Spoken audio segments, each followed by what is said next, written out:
দেখছেন বৃদ্ধির যেটা শাক সবজি এসব দাম বেড়ে গেছিলো, ওটা নিয়ে একটা বক্তব্য রাখলেন দাম কমাতে হবে। এটাকে আপনি কীরকম দেখছেন? আর হকার যেটা দেখছেন, হকার যে সমস্যা, ফুটপাথটা যে দখল হচ্ছে, এটাকে যেরকম দখল করা হচ্ছে, এটাকে কীরকম দেখছেন? এটা কি ভোট ব্যাংক জন্যে শুধু না মাত্র আইবাস হচ্ছে?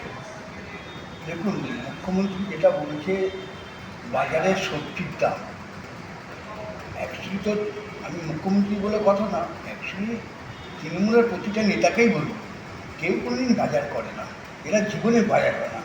তো দাম জানবে কী করে? কোথার থেকে কালকে একটা বললো ভুলভাল 30 টাকা পটল দিচ্ছে, ঝিঙে 30 টাকা দিচ্ছে, ভেন্ডি 30 টাকা দিচ্ছে, টমেটো 40 টাকা দিচ্ছে। এসব সম্পূর্ণ জ্ঞানই নেই। উনি যদি বাজারের ব্যাগটা নিয়ে যেত তাহলে উনি বুঝতে পারতেন। কোনো মিথ্যে কথা বলছে 10 দিনে দাম কমবে। আরে 10 দিন তো সবজি এমনি উঠবে, এমনি উঠলে তো দাম কমে যাবে। বাচ্চা মানে ন্যাকামো মারার কথা, আর কোনো কথা না। খেয়ে কাজ নেয়, খালি মিথ্যে কথা বলার একদম পুরো ঝুড়ি। এবং হকার, দেখুন হকারটা কে বসেছে? প্রতিটা জায়গায় হকাররা যেখানে যেখানে নতুন নতুন দোকান বসছে, সেখানে তৃণমূলের নেতারা 50,000 টাকা নিচ্ছে। এবং থানা, এই ডালাসি থানাতে দেখুন, থানা 3,000 টাকা করে নেয় পার, মানে হকারদের কাছ দিয়ে 2,000 টাকা, কারোর কাছ দিয়ে 500 টাকা নিচ্ছে। তা মুখ্যমন্ত্রী যদি মানে হকার নিয়ে যদি উনি কিছু ভাবে, ওনার যদি ক্ষমতা থাকে মুখ্যমন্ত্রী, উনি খিদিরপুর চাল দেখব কত ধরনের কত চাল। ওনার এসব মানুষকে আইওয়াশ করছে। অ্যাকচুয়ালি হকারদের কাছ দিয়ে পুলিশ একা টাকা খাচ্ছে সেটা না, এবার সরাসরি মুখ্যমন্ত্রী টাকার দরকার পড়ে গেছে। এই জন্যতেই হকার ভাঙচুর যেখানে করছে, এটা লোক দেখানো, স্রেফ লোক দেখানো, আদৌ কিছু করতে পারবে না। কেন বাজারে যদি হকার না থাকে তারা কী করে চালাবে সংসার? পেট নিয়ে কোথা থেকে খাবে? আরে সেটা তাও যদি ক্ষমতা থাকে মুখ্যমন্ত্রী, তাহলে তিনি ছোটো ছোটো করে ভালো করে সুন্দর করে করে দিক। ইউপির কথা তো কথায় কথায় ইউপির নাম শুনুন, ইউপি যেরকম যোগী আদিত্য ছোটো ছোটো করে প্রত্যেককে স্টল করে দিয়েছে বিভিন্ন জায়গায়, খুব সুন্দর করে, রাস্তা কোনো জঞ্জাট নেই। এখন মানে ওই যোগী আদিত্য থেকে বুলডোজার না নিয়ে এসছে। আরে মুখ্যমন্ত্রী যেখানে থাকে সেটাই তো দখলের জায়গা। সর্বপ্রথম হচ্ছে মুখ্যমন্ত্রীর বাড়ি, ওখান থেকে ভাঙা উচিত। কেন? ওটা ওনার নিজের জায়গা না, ওটা দখলের জায়গা। পাশে যে গোয়ালঘর ছিল, একটা গরুর খাটাল ছিল, সেটাকেও মুখ্যমন্ত্রী উঠিয়ে দিয়েছে। তো বাংলার মানুষ জানে না এই মুখ্যমন্ত্রী কি নিজে যেখানে বাস করছে, একটা দখলি জায়গায় বাস করছে, উনি আবার বস্তি ভাঙবে বলছে, এটা ভাঙবে, এগুলো লোককে দেখানোর জন্য। অ্যাকচুয়ালি তো হিসাবে জিতলেও শহরের পুরো হেরে বসে রয়েছে, প্রতিটা টাউনে হেরে বসে রয়েছে, এটা লোক দেখানো। তাই হকার ভাইদের বলছি, মমতার ক্ষমতা যদি থাকতো নিশ্চয়ই ইলেকশনের আগে করতো। তা 2026-এর আগে উনি যদি এক বাপের বেটি থাকে, ভেঙে দেখা, হকার উচ্ছেদ করে দেখা, আপনার যদি ক্ষমতা থাকে। এগুলো সেফ লোক ওয়াশ করা, একদম মিথ্যে পারে। আর যেভাবে দেখছি দেখেন মাঠডাঙ্গা করছে আমার মুখ্যমন্ত্রীর দিদিভাইয়ের ভাইগুলো কী সুন্দর মহিলাদের ল্যাংটা করে পিটাচ্ছে।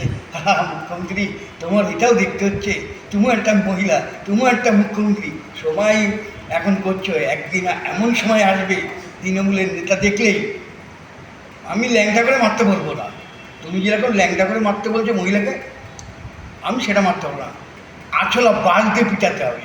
এরপরে যদি কোথাও কোনো মহিলাদের এভাবে ল্যাংটা করে যদি পিটায়, সেখানে আমি মনে করি যারা জনসাধারণ থাকবেন আছলা বাস নিয়ে একদম পিটম পিটাবেন। কেন পুলিশকে দিয়েও লাভ নেই। আমি পুলিশকেও দেখছি, পুলিশও এই আরম্ভ করছে। এই কী অসভ্য মহিলা, অসভ্য মুখ্যমন্ত্রীকে আর কি বলবো, মানে বলার কিচ্ছু নেই, ভাষা নেই। ইনি দুকান কাটা, যদি কাটা থাকে বাংলার মুখ্যমন্ত্রী মমতা ব্যানার্জি, তার দুকানই কাটা। মানুষের তো একটা কান কাটা থাকে, এনার দুটো কানই কাটা। তা নাহলে মুখ্যমন্ত্রী কোনোদিনও দেখলাম না একটা মহিলাকে ল্যাংটা করে মারছে, সেই ব্যাপারে একটা কথা বলতে। আজকে তুমি বিরোধী দলকে ভেবে মারছো, কালকে যখন তোমার নেতাকে যখন এরকম ধরনের হবে, তাই বলছি যেখানে যেখানে মহিলাদের এরমভাবে পিটাবে, সেখানে তৃণমূলের নেতা দেখে পিটাবে, এটাই হচ্ছে কাজ। আপনার কত মনে করছেন কি আপনার যে দাম বৃদ্ধি আছে, আলু 35 টাকার দাম আছে, 35 রুপিয়া কিলো বিক্রি হচ্ছে, পটলও ওই রকম 60-70 টাকা আপনারটা শসা দাম আছে, কীরকম দেখছেন? এটা মুখ্যমন্ত্রী বলেছে বাজারে এমন কোনো দাম বাড়েনি। যদি 50 টাকা পটল হয়, পটলটা 200 টাকা কিলো হোক। যেমন মুখ্যমন্ত্রী মমতা ব্যানার্জিকে ভোট দিয়েছে, দেখ মজা, 1000 টাকা লক্ষ্মী ভাণ্ডার নিয়ে যা বাজার করতে যা, ভালো হয়েছে, আরও দাম বাড়ুক। অন্তপক্ষে লঙ্কা 150 টাকা না, লঙ্কা 300 টাকা কিলো হওয়া উচিত। মুখ্যমন্ত্রী তাহলে বুঝুক, উনি তো তৃণমূলের কোনো নেতা না বাজারে যায়, তারা ওই কাউকে ব্যাগ ধরিয়ে দেয়, হারামে মাল চলে আসে। অনেক নেতাকে দেখছি, অনেক কাউন্সিলরকে দেখছি হারামে, বলতে পারবে কোনো কাউন্সিলর বাজারে যায়? এটা এইসব কিছু যায় আসে না বাড়লে। তাই আমি বলছি সাধারণ মানুষকে, চাষিদের বলবো, আপনারা বাড়ি থেকে যখন মাল দেবেন 3 ডবল দাম ছাড়া দেবেন না। বাজারে পড়েগুলো যেরকম আসছে, আপনাদের কাছে 20 টাকা করে কিনে এনে 70 টাকা 80 টাকা করে হচ্ছে, এবার আপনারা আমাদের 50 টাকা করে দাম দিন, তা নাহলে কোনো মাল ছাড়বে না। চাষিদের বলবো, আপনারা দরকার হলে সবজি গরুকে দিয়ে খাওয়ান, তবু শহরের লোককে বাবুদের খাওয়াবেন না। কেন শহরে বাবু মানে ব্যাপক ফড়েগুলো যে দালালি করছে, এই দালালি বন্ধ করুন। এই ক্ষমতা নেই মুখ্যমন্ত্রী, দালালগুলোকে ধরতে পারছে না, সেটা ধরলে চলে যাবে না।